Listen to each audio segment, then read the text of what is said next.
Hello student, welcome back to our channel. मैं doctor Narayan Chandra. पिछले वीडियोस में मैंने चर्चा किया था इतिहास और राजनीति शास्त्र के संपर्क में चर्चा किए थे फर्स्ट वीडियो में। उसका चर्चा अब आगे हम बढ़ेंगे। अब देखना है कि पहले जो चर्चा था, अध्यापक सीली राजनीतिक चिंतक जो चर्चा किए थे कि हिस्ट्री की पॉलिटिकल साइंस कोई फ्रूट्स नहीं है, हिस्ट्री में कोई रूट नहीं है। जैसा कि हिस्ट्री को छोड़ के पॉलिटिकल साइंस में कोई फ्रूट नहीं है, वैसा ही हिस्ट्री का पॉलिटिकल साइंस को छोड़ के कोई रूट भी नहीं है। इसी चर्चा में मैंने पहले वीडियोस में किया था। अब अगले वीडियो में इसको हमको देखना है कि द्वितीय विश्व युद्ध के बाद सेकंड फेज में इतिहास और पॉलिटिकल साइंस का रिलेशन क्या था। द्वितीय विश्व युद्ध के बाद पॉलिटिकल साइंस का रिलेशन इतिहास बेस्ड नहीं रहा, क्योंकि उन समय जो राजनीतिक चिंतक थे उन्होंने सोचा कि समय के बदलते हुए पॉलिटिकल साइंस का चर्चा इतिहास का चर्चा का साथ नहीं रहेगा। जो राजनीतिक चिंतक ने इस दिशा में चर्चा किए थे, उन्होंने राजनीति का चर्चा इतिहास छोड़ के एक समाज शास्त्र की दिशा से समाज शास्त्र के तत्व पर आधारित थे। जिन चिंतकों ने इस चर्चा को आगे बढ़ाया, उन चिंतकों को हम लोग अच्छा से जानते हैं, जैसे Tocqueville, Mosca, Max Weber, Talcott Parsons, Robert Merton, Lipset प्रमुख राजनीतिक चिंतन ने समाज शास्त्र की दिशा से राजनीति को चर्चा करने का कोशिश किया।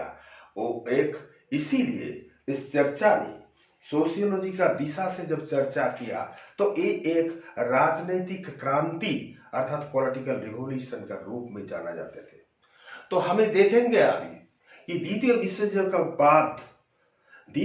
युद्ध के पश्चात राजनीति शास्त्र और पॉलिटिकल साइंस का रिलेशन में क्या बदलाव आया, तो उसको हम देखेंगे व्यवहारिक आचरणवादी की दिशा से, या तो जिसको हम लोग बोलते हैं कि राजनीतिक व्यवहारवाद क्या चीज है, जो इतिहास और राजनीति शास्त्र के एक नई दिशा दिखाया। हम अब देखेंगे कि कैसे व्यवहारवाद पॉलिटिकल बिहेवियर और बिहेवियरलिज्म जो राजनीति शास्त्र का एक नई दिशा से ले गया, तो उसको हम देखेंगे कि कैसे बिहेवियरलिज्म ये तो व्यवहारवाद हमारी चिंतन में, अर्थात एक व्यक्ति जैसा पहले इतिहास में चर्चा में देखते थे कि इतिहास के कालखंड में इतिहास का नियम से राजनीति शास्त्र का निर्णय होता था। अब हमें देखेंगे कि समाज शास्त्र की दिशा से राजनीति के मूल्यांकन, राजनीति का दिशा कैसे बढ़ेंगे।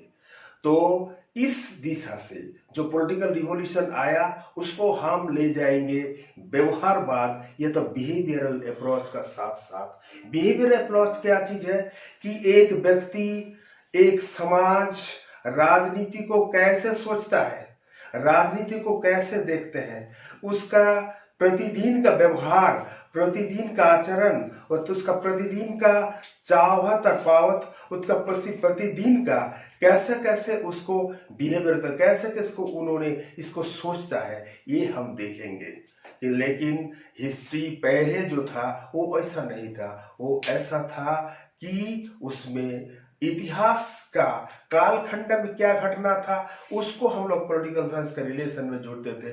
इतिहास का कालखंड में कैसे शासन पर्याय था उसको हम पॉलिटिकल साइंस का, उसको आधारित पर पॉलिटिकल साइंस का चर्चा करते थे। लेकिन सोशियोलॉजी में बोला नहीं, इतिहास का कालखंड में नहीं, हम समाज शास्त्र की दिशा से देखेंगे, हम व्यवहार का दिशा से देखेंगे। व्यवहार का दिशा कैसा होता है कि एक व्यक्ति, एक समाज, एक राष्ट्र हर समय क्या सोचता है किसी घटना को लेके, किसी तत्व को लेके, किसी एक्शन को लेके, इसी दर्शन को लेके कैसे उस समय सोचते हैं, उस भावनाओं के आधारित पर राजनीति का चर्चा होना चाहिए।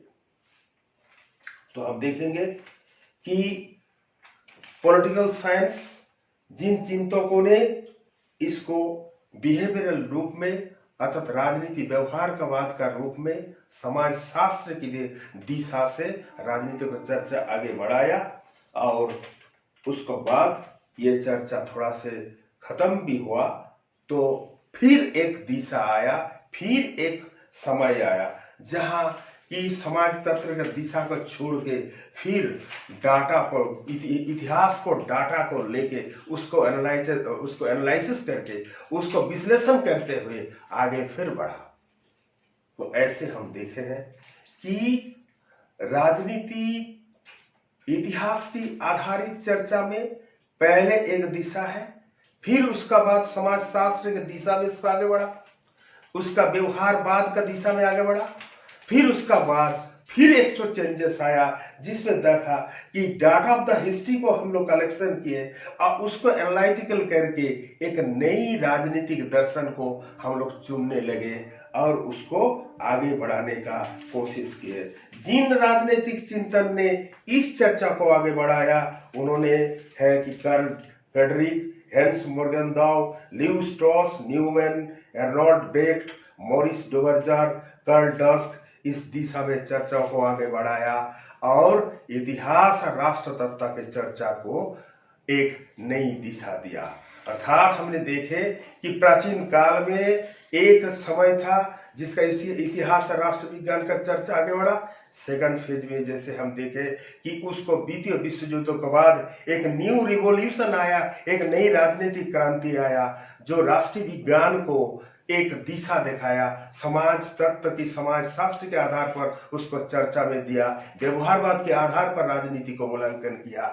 उसका बाद फिर इस फेज को खत्म करके एक और भी नई दिशा आया जिसको हम बोले कि उसमें समाज तत्व को छोड़ को इतिहास को डाटा कलेक्शन किया और उसका एनालिसिस करके उसका विश्लेषण करके एक नई राजनीतिक चिंतन को, एक नई राजनीतिक दिशा को दिया। अब इस तीनों फेज की चर्चा करते हुए हमने देखा कि इतिहास राष्ट्र तत्व की चर्चा कैसे हुआ। जो लास्ट फेज में प्रोमिनेंट पॉलिटिकल साइंटिस्ट जो था, जो इतिहास को, डाटा को कलेक्शन करके उसको एनालिसिस करके राजनीतिक शास्त्रों को चर्चा बढ़ाया, वो था Carl Friedrich, Hans Morgenthau, Leo Strauss, Neumann, Arnold Brecht, Maurice Duverger, Karl Deutsch इस दिशा में चर्चा चलाया। तो इसको वीडियो को देखते हुए ये चर्चा हमने यहाँ इतिहास राष्ट्र विज्ञान को चर्चा को थोड़ा खत्म किया।